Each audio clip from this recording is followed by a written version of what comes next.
നമുക്ക് ആദ്യത്തെ വാർത്തകളിലേക്ക് വരുമ്പോൾ പോസിറ്റീവ് വാർത്തയിൽ തോന്നുന്നു ഭക്തിസാന്ദ്രമായിട്ട് തന്നെ നമുക്ക് തുടങ്ങാം അല്ലെ? ഏതെങ്കിലും ഒരു ശുഭാരംഭം. നമുക്കറിയാം, ഈ തിരുനാവായിൽ മഹാമാഘ മഹോത്സവം, കേരളത്തിന്റെ കുംഭമേള, നാനാദിക്കുകളിൽ നിന്നും ഇങ്ങനെ ആൾക്കാർ ഒഴുകിക്കൊണ്ടിരിക്കുകയാണ്. ഭക്തർ മാത്രമല്ല, തീർത്ഥാടകർ മാത്രമല്ല, ഇത് കണ്ടറിഞ്ഞുകൊണ്ട് അനവധി പേരാണ് പല ഭാഗങ്ങളിൽ നിന്നും ഇങ്ങനെ ഒഴുകി. അപ്പോഴും എനിക്ക് തിരുത്തുണ്ട്, അവിടെ ഒരു വിഭാഗം ഇതുവരെ എത്തിയിട്ടില്ല. ആരാണെന്ന് പറയാമോ?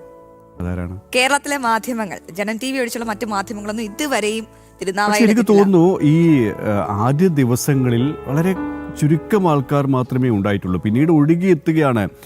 അവിടെയും നമുക്ക് അഭിമാനിക്കാവുന്ന വകയുണ്ട്. നമ്മുടെ ജനം TV-യിലൂടെയാണ് പതിനായിരങ്ങൾ ഇത് തത്സമയം കാണുകയും എങ്കിൽ നേരിട്ട് പോയി കാണാം എന്നവർ കരുതുകയും അവർ നടത്തുകയും പൂജ അങ്ങനെ ചടങ്ങ്. പക്ഷേ തീർത്ഥാടന ടൂറിസം ഒക്കെ വരും. ഇല്ല, ഒരുപക്ഷെ വരും വർഷങ്ങളിൽ അത്തരത്തിലുള്ള സാധ്യതകളും ഇപ്പോൾ ഇങ്ങനെയുള്ള മഹോത്സവങ്ങൾ നടക്കുമ്പോൾ എന്തിന് എന്നുള്ള ചോദിച്ചവർ തന്നെ അതിന് ചുക്കാൻ പിടിക്കുന്ന, നേതൃത്വം പിടിക്കുന്ന, ഞങ്ങളും റെഡിയാണ്, ഞങ്ങളും ഉണ്ട് എന്ന് പറഞ്ഞു വരുന്ന ഒരു സാഹചര്യമുണ്ട്. കേരളത്തിലേക്കും അത് കാണാൻ പോവുകയാണ് അല്ലേ? ഇങ്ങനെ ഓരോ ദിവസം കഴിയുന്തോറും 3-ാം തീയതിയാണ് അവസാനിക്കുന്നത്. ആ സമയത്തേക്ക് വരെ മറ്റു മാധ്യമങ്ങൾ കൂടി അവിടത്തേക്ക് വരാനുള്ള സാധ്യതയുണ്ട്. കാരണം ജനസഹസ്രങ്ങളെ തടയാൻ അല്ലെങ്കിൽ അവരെ കണ്ടില്ലെന്ന് നടിക്കാൻ അവർക്കും കഴിയില്ലല്ലോ. ഏതായാലും നമുക്ക് അതുമായി ബന്ധപ്പെട്ട വാർത്തകൾ നോക്കാം. വിരാട ഹിന്ദു സംഗമം.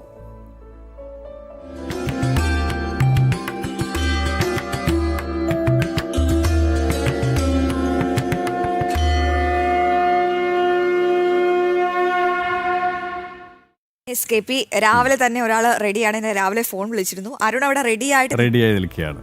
അരുണിനോട് ചോദിക്കല്ലേ? അങ്ങനെ കുംഭമേളയായ തിരുനാവായ മഹാമാഘ മഹോത്സവത്തിൽ ഇങ്ങനെ ഭക്തജനങ്ങൾ ഓരോ ദിവസം കഴിയുന്തോറും ഒഴുകി എത്തുകയാണ്. ഇന്നത്തെ പ്രത്യേകത എന്ന് വെച്ചാൽ ദക്ഷിണാമൂർത്തി പൂജയും ഭൈരവ പൂജയുമാണ് KP പ്രധാനം.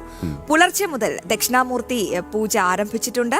ദക്ഷിണാമൂർത്തി പൂജയിൽ പങ്കെടുക്കുന്നത് വിദ്യാർത്ഥികൾക്ക് ഓർമ്മശക്തി വർദ്ധിപ്പിക്കാനും ജ്ഞാനമനീഷികൾക്ക് ഈ യാത്ര സഫലമാക്കാനും ഗുരുവിന്റെ അനുഗ്രഹം ലഭിക്കാനും സഹായകരമാകുമെന്നാണ് വിശ്വാസം. അരുണിനോട് തന്നെ ചോദിക്കാം. അരുൺ, സുപ്രഭാതം, വെരി ഗുഡ് മോർണിംഗ്. എന്താണ് അവിടുത്തെ ഒരു അന്തരീക്ഷം? ഇന്നും ഭക്തജന തിരക്കാണോ? എന്തൊക്കെ പ്രത്യേകതകളുള്ള ചടങ്ങാണ് ഇന്ന് അവിടെ നടക്കുക?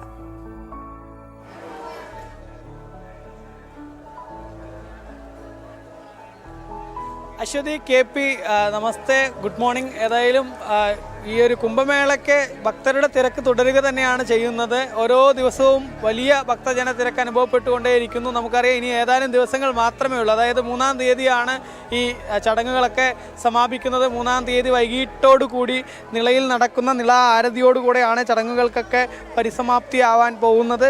ഏതായാലും ഇന്നത്തെ പ്രത്യേകതകളിലേക്ക് വരുമ്പോൾ നേരത്തെ അശ്വതി സൂചിപ്പിച്ചതുപോലെ തന്നെ ഇന്ന് ത്രയോദശി, ചതുർദശി തിഥി, പ്രദോഷവ്രതം, പുനർദം നക്ഷത്രം എന്നീ ശുഭയോഗങ്ങളിലാണ് പൂജകൾ നടക്കുന്നത്. ദക്ഷിണാമൂർത്തി പൂജയ്ക്ക് ആചാര്യൻ വിഷ്ണു ആനന്ദാണ് നേതൃത്വം നൽകുന്നത്. നേരത്തെ പറഞ്ഞതുപോലെ ദക്ഷിണാമൂർത്തി പൂജയും ഭൈരവ പൂജയും തന്നെയാണ് ഇന്നത്തെ ഏറ്റവും പ്രധാനപ്പെട്ട 2 കാര്യങ്ങളായിട്ടൊന്നുള്ളത്. മഹാദേവൻ്റെ ഗുരുഭാവമായ ദക്ഷിണാമൂർത്തി സകല ജ്ഞാനത്തിൻ്റെയും അധിഷ്ഠാനമായി ആരാധിക്കപ്പെടുന്നു എന്നുള്ളതാണ്. തെക്കോട്ട് തിരിഞ്ഞിരിക്കുന്ന ഈ ദിവ്യരൂപത്തെ നന്ദികേശൻ വഴി ഭക്തനിലേക്കാണ് ജ്ഞാനം പ്രവഹിക്കുന്നതെന്ന് വിശ്വാസമുണ്ട്. ദക്ഷിണാമൂർത്തി പൂജയിൽ പങ്കെടുക്കുന്നത് വിദ്യാർത്ഥികൾക്ക് ഓർമ്മശക്തി വർദ്ധിപ്പിക്കാനും ജ്ഞാനാന്വേഷികൾക്ക് യഥാർത്ഥ അറിവിലേക്കുള്ള യാത്ര സഫലമാക്കാനും ജീവിതത്തിലേക്ക് ഉത്തമനായ ഗുരുവിൻ്റെ അനുഗ്രഹം ലഭിക്കാനും സഹായകരമാണ് എന്നുള്ളതാണ് വിശ്വസിക്കപ്പെടുന്നത്. അതേസമയം വൈകിട്ട് 6 മണിക്ക് ശേഷമാണ് ഭൈരവ പൂജ നടക്കുന്നത്. ഭയത്തെ ഇല്ലാതാക്കുന്ന ദേവതയായി ഭൈരവൻ ആരാധിക്കപ്പെടുന്നുണ്ട്. ഭൈരവ ആരാധന ജീവിതത്തിലെ പ്രതിസന്ധികളെ അതിജീവിക്കാൻ സഹായിക്കും എന്നും ദുഷ്ടശക്തികളിലും ശത്രുക്കളിൽ നിന്ന് സംരക്ഷണം നൽകുകയും ചെയ്യുമെന്നും വിശ്വാസമുണ്ട്. ശത്രുദോഷ പരിഹാരത്തിനും ജ്യോതിഷപ്രകാരം രാഹുദോഷത്തിൻ്റെ കാഠിന്യം കുറയ്ക്കുന്നതിനും ഭൈരവ പൂജ ഫലപ്രദമാണെന്നാണ് കരുതപ്പെടുന്നത്. മനസ്സിലെ അകാരണമായ ഭയം, ഉത്കണ്ഠ, ആശങ്ക എന്നിവ അകറ്റി ഭയമുക്തി നേടുന്നതിനും ഈ പൂജ സഹായകരമാണ് എന്നുള്ളതാണ്. ഏതായാലും ഭക്തർക്ക് ആത്മീയ ശക്തിയും ജ്ഞാനപ്രകാശവും സംരക്ഷണവും പ്രാപിക്കുന്നതിനായി ഈ വിശേഷ പൂജകളിൽ പങ്കെടുക്കുന്നതിലൂടെ കഴിയും എന്നുള്ളതാണ് വിശ്വസിക്കപ്പെടുന്നത്. നേരത്തെ നമ്മൾ പറഞ്ഞതുപോലെ ഏതായാലും ഭക്തജന തിരക്കിങ്ങനെ കൂടി വരുന്ന സാഹചര്യം തന്നെയാണ്. ഇവിടേക്ക് ഈ രാവിലെ സമയങ്ങളിൽ എത്തുന്ന ഭക്തർ ആദ്യം നവാമുകുന്ദൻ്റെ സന്നിധിയിലേക്കോ അല്ലെങ്കിൽ ബ്രഹ്മാവിൻ്റെയോ മഹാദേവൻ്റെയോ സന്നിധിയിലേക്കാണ് ആദ്യം എത്തുന്നത്. അതിനുശേഷം അവർ ബലികർമ്മങ്ങളിലൊക്കെ പങ്കെടുക്കുന്നുണ്ട്. കാരണം തിരുനാവായയെ സംബന്ധിച്ചിടത്തോളം വർഷത്തിൽ 365 ദിവസവും ബലിയിടാൻ പറ്റുന്നൊരു ക്ഷേത്രമാണ്. നിള നദിക്കരയിലെത്തി ഇവിടെ ഈ ബലിതർപ്പണം നടത്തുന്നത് വലിയ ശ്രേഷ്ഠമാണ്. അതുകൊണ്ട് തന്നെ വരുന്ന വിശ്വാസികളെല്ലാം ഇവിടെ നിന്നും ആ ബലിതർപ്പണ ചടങ്ങുകളിൽ ഭാഗമാവുന്നുണ്ട്. അതിനുശേഷം ആളുകളെ സംബന്ധിച്ചിടത്തോളം, വിശ്വാസികളെ സംബന്ധിച്ചിടത്തോളം അവർ 8:30 നടക്കുന്ന വേദമന്ത്രത്തോടു കൂടെയുള്ള നിളാസ്നാനത്തിലാണ് പിന്നീട് ആളുകൾ എത്തുന്നത്. ആ നിളാസ്നാനത്തിനും വലിയ തിരക്ക് നമ്മൾ കഴിഞ്ഞ ദിവസങ്ങളിലൊക്കെ നമുക്കറിയാം. ഈ പറഞ്ഞതുപോലെ തന്നെ വലിയ തിരക്ക് ഓരോ ദിവസം കഴിയും തോറും 10,000-ങ്ങളാണ് ആ ഒരു തീരത്തേക്ക് ഒഴുകിയെത്തുന്നത്. അവർ രാവിലെ വന്ന് വൈകിട്ട് തിരിച്ചു പോകുന്ന ഒരു സാഹചര്യം. കഴിഞ്ഞ ദിവസങ്ങളിലടക്കം ഉത്തരേന്ത്യനടക്കം നിരവധി തീർത്ഥാടകർ എത്തിയതും നമ്മൾ കണ്ടതാണ്. ഇപ്പം മഖൂരികളുടെ സാന്നിധ്യം ഇതൊക്കെയും മലയാളികളെങ്കിലും നേരിൽ കാണുകയാണ്. മറ്റ് ദൃശ്യമാധ്യമങ്ങളിലൂടെ അടക്കം കണ്ട് പരിചയിച്ചത് നേരിൽ കാണുന്നു. അത്തരത്തിലുള്ള ഒരു കൗതുകമുണ്ട്, ഭക്തിസാന്ദ്രമായ അന്തരീക്ഷമുണ്ട്. അങ്ങനെ പലവിധ ആൾക്കാരാണ് തിരുനാവായിലേക്ക് ഇങ്ങനെ വന്നുകൊണ്ടിരിക്കുന്നത് അല്ലേ?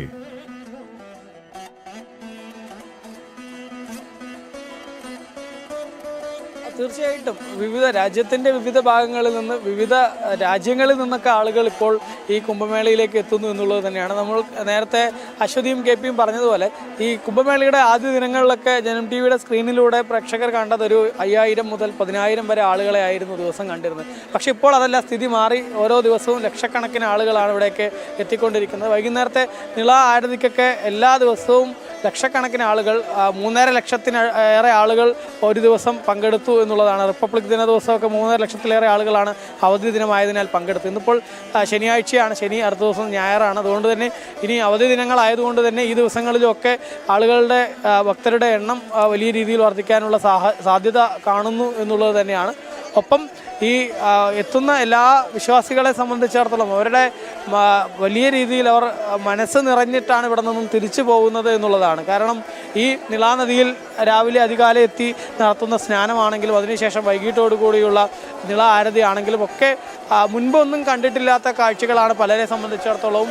പ്രയാഗ്രാജിലോ അതല്ലെങ്കിൽ മറ്റ് കുംഭമേളകളിലോ ഒക്കെ ആളുകൾ പങ്കെടുത്തവർ വളരെ ചുരുക്കമാണ്. ആ സമയത്തൊക്കെ എത്തപ്പെടാൻ കഴിയാതെ ഇരുന്ന ഒരുപാട് ആളുകൾ ഇവിടേക്ക് എത്തുന്നു എന്നുള്ള കാഴ്ചയാണ് നമുക്ക് കാണാൻ സാധിക്കുന്നത്. ഏതായാലും വിശ്വാസികളുടെ ഒഴുക്ക് ഇങ്ങനെ തുടരുന്ന സ്ഥിതി തന്നെയാണ് ഈ നവാമുകുന്ദ ക്ഷേത്ര പരിസരത്താണെങ്കിലും ബ്രഹ്മാവിൻ്റെ അവിടെ ആണെങ്കിലും അല്ലെങ്കിൽ മഹാദേവ ക്ഷേത്രത്തിലാണെങ്കിലും ഒക്കെ കാണുന്നത്. ഭക്തരുടെ ആ ഒഴുക്ക് ഇങ്ങനെ തുടരുന്ന കാഴ്ച തന്നെയാണ്. ഇനിയിപ്പോൾ 2-ാം തീയതി 1008-ഓളം നാഗസന്യാസിമാർ ഇവിടേക്ക് എത്തുന്നുണ്ട് എന്നുള്ളതാണ് സംഘാടകർ അറിയിച്ചിട്ടുള്ളത്. അപ്പോൾ അവസാന ദിവസത്തിലേക്ക്, അവസാന ദിനങ്ങളിലേക്ക് കടക്കുമ്പോൾ ഈ 3-ാം തീയതിയാണ് ഏറ്റവും ഒടുവിലത്തെ ഈ കുംഭമേളയുടെ ദിനം. അന്ന് വൈകിട്ട് നടക്കുന്ന ആരതിയോടുകൂടിയാണ് ചടങ്ങുകൾ സമാപിക്കുന്നത്. അപ്പോൾ സ്വാഭാവികമായിട്ടും അവസാന ദിനങ്ങളിലേക്ക് കടക്കുമ്പോൾ തിരക്ക് കൂടുതൽ വർദ്ധിക്കുക മാത്രമല്ല, ആ അവസാന ദിനങ്ങൾ ഇപ്പോൾ കുംഭമേളയുടെ ഏറ്റവും മനോഹരമായിട്ടുള്ള ദിവസങ്ങളായി മാറുമെന്നുള്ളതിൽ സംശയമേ ഇല്ല. തിരക്ക് നിയന്ത്രിക്കുന്നതിന് വേണ്ടി പോലീസും കൂടുതൽ ഉദ്യോഗസ്ഥരെയൊക്കെ ഇവിടെ ചുമതലപ്പെടുത്തിയിരിക്കുന്ന സാഹചര്യമുണ്ട്. ഒപ്പം വിമർശനങ്ങളും ഇപ്പോഴും കുറവില്ല എന്നുള്ളത് തന്നെയാണ്. ഈ സ്ഥലത്തേക്ക് ഇതുവരെയും കോൺഗ്രസിൻ്റെയോ അല്ലെങ്കിൽ CPM-ൻ്റെയോ ഒക്കെ നേതാക്കൾ എന്തുകൊണ്ട് വരുന്നില്ല എന്നുള്ള ചോദ്യം വളരെ വലിയ രീതിയിൽ ഉയരുന്ന സ്ഥിതിയുണ്ട്. മാത്രമല്ല, മാധ്യമങ്ങളെ സംബന്ധിച്ചിടത്തോളം ജനം TV ഒഴികെ മറ്റു മാധ്യമങ്ങൾ ഈ കുംഭമേളയ്ക്ക് ഇത്രയും ലക്ഷങ്ങൾ പങ്കെടുക്കുന്ന പരിപാടിക്ക് ഒരു പ്രാധാന്യം നൽകുന്നില്ല എന്നുള്ള വിമർശനവും ഉയരുന്ന സ്ഥിതിയുണ്ട്. അവിടെ എനിക്ക് തോന്നുന്നത് ഈ നേതാക്കൾ, CPM-ൻ്റെയും കോൺഗ്രസിൻ്റെയും നേതാക്കൾ ഇതുവരെയും അവിടെ എത്തിയിട്ടില്ല എങ്കിലും അണികൾ ഒരുപാട് വരുന്നുണ്ട്. കാരണം അവരൊക്കെയും ഈ കാര്യങ്ങൾ കാണാനും അനുഗ്രഹം തേടാനും ഒക്കെ എത്തിയിട്ടുണ്ട്. ഇനി നേതാക്കളെ നമുക്ക് വരുന്ന ദിവസങ്ങളിൽ പ്രതീക്ഷിക്കാമല്ലേ? അതെ അതെ അതെ. അരുൺ പോയോ? തീർച്ചയായിട്ടും ഈ അണികൾ ഒരുപാട് പേര് വരുന്നുണ്ട് എന്നുള്ളത് തന്നെയാണ്. മാത്രമല്ല ഈ നേതാക്കളും പലരും ഇവിടെ, ചില ആളുകളൊക്കെ എത്തുന്നുണ്ട് എന്നുള്ളത് തന്നെയാണ്. നമ്മൾ കഴിഞ്ഞ ദിവസം CPI-യുടെയൊക്കെ ഒരു സംസ്ഥാന ചുമതലയുള്ള വ്യക്തിയെ ഇവിടെ കണ്ടിരുന്നു. അതുപോലെ തന്നെ പ്രാദേശിക CPM-ൻ്റെ നേതാക്കളെയും മറ്റുമൊക്കെ ഇവിടെ പലയിടത്തായി കാണുന്നുണ്ട്. പക്ഷേ അതല്ലാതെ പ്രധാനപ്പെട്ട നേതൃത്വത്തിൽ നിന്നും ആരും ഇവിടെ എത്തിയിട്ടില്ല എന്നുള്ളതാണ് പ്രധാനമായിട്ട് എടുത്തു പറയേണ്ട കാര്യം. അത് വിമർശനമായിട്ട് കഴിഞ്ഞ ദിവസം ജനം TV-യുടെ എക്സിക്യൂട്ടീവ് ചെയർമാനും അതുപോലെ തന്നെ സിനിമാ നിർമ്മാതാവുമായ G. സുരേഷ് കുമാറും അതുപോലെ തന്നെ അബ്ദുള്ള കുട്ടി ഉൾപ്പെടെയുള്ള നേതാക്കളൊക്കെ ഈ വിഷയത്തിൽ കഴിഞ്ഞ ദിവസം വലിയ വിമർശനം ഉന്നയിച്ചിരുന്നു. കാരണം മാരമൺ കൺവെൻഷനിലോ അല്ലെങ്കിൽ ഹജ്ജ് യാത്ര അയപ്പിനോ ഒക്കെ അവിടെ കടന്നു ചെന്ന് അവിടെ എല്ലാ കാര്യങ്ങൾക്കും മുന്നിട്ട് നിൽക്കുന്ന കോൺഗ്രസിൻ്റെയും CPM-ൻ്റെയൊക്കെ നേതാക്കൾ ഇവിടെ ഇത്തരത്തിൽ ഒരു ഹൈന്ദവൻ്റെ വലിയൊരു ആഘോഷം നടക്കുമ്പോൾ, അത് വലിയൊരു ഉത്സവം നടക്കുമ്പോൾ ആ ഉത്സവത്തിൽ എല്ലാ നാനാജാതി മതത്തിൽ നിന്നുള്ള ആളുകൾ വരുന്നു.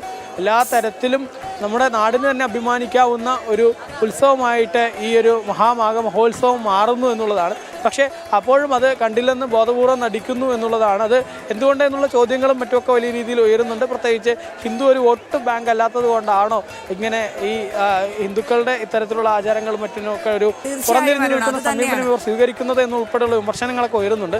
ഏതായാലും വിമർശനങ്ങളും മറ്റുമൊക്കെ ഒരു ഭാഗത്ത്. അരുൺ, ഇന്ന് അവിടെ ധന്വന്തരി പൂജ നടക്കുകയാണ്.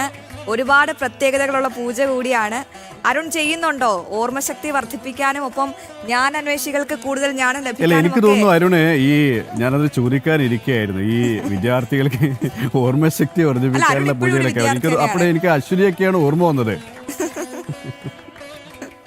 അരുൺ, എനിക്ക് കൂടി വേണ്ടി ഒരു പൂജ ചെയ്തോളൂ.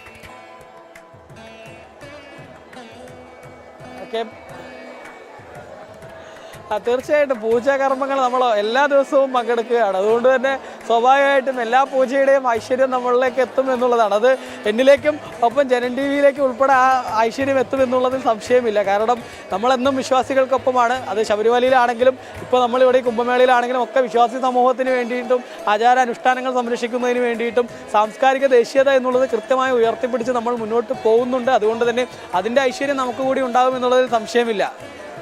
ശരി അരുൺ, അങ്ങനെ ഐശ്വര്യം കൂടുതൽ കൂടുതൽ കവിഞ്ഞൊഴുകട്ടെ. ജനം ഓരോ TV-ക്ക് എന്തായാലും ദിവസം ഐശ്വര്യം കഴിയുന്നതോറും ഉണ്ടാവും. ഇങ്ങനെ ഐശ്വര്യം അതെ, കൂടി അഭിവൃദ്ധിപ്പെടട്ടെ അല്ലേ? അതെ. അരുൺ പറയുന്നത് അരുൺ എന്നും പൂജകളിൽ പങ്കെടുക്കുന്നുണ്ടാണെന്നാണ്. അതായത് നോട്ട് ദ പോയിന്റ്. അരുൺ നമുക്ക് വേണ്ടി കൂടി പൂജ ചെയ്യുന്നുണ്ടെന്നൊക്കെയാണ് പറയുന്നത്. ഉള്ളതാണോന്നൊന്നും അറിയില്ല. എന്തായാലും ഇനി ഐശ്വര്യത്തിന്റെ നാളുകളായിരിക്കും. നമുക്ക് ശിവദാസും അവിടെ പോവാറുണ്ട് അഭിവൃദ്ധി തേടിയിട്ട്. കഴിഞ്ഞ ദിവസം അനിൽ നമ്പ്യാർ പറഞ്ഞത് ശിവദാസ് അവിടെ കടല കുറിച്ച് നടക്കുന്നതിന്റെ ഇന്റലിജൻസ് റിപ്പോർട്ട് കിട്ടിയിട്ടുണ്ട്. അരുണാണ് അവിടെ പൂജ ചെയ്യുന്നത്. ശിവദാസ് വാർത്തകൾ തരാനാണ്, ഒപ്പം കടല കുറിക്കാനും പോകുന്നുണ്ടെന്നാണ്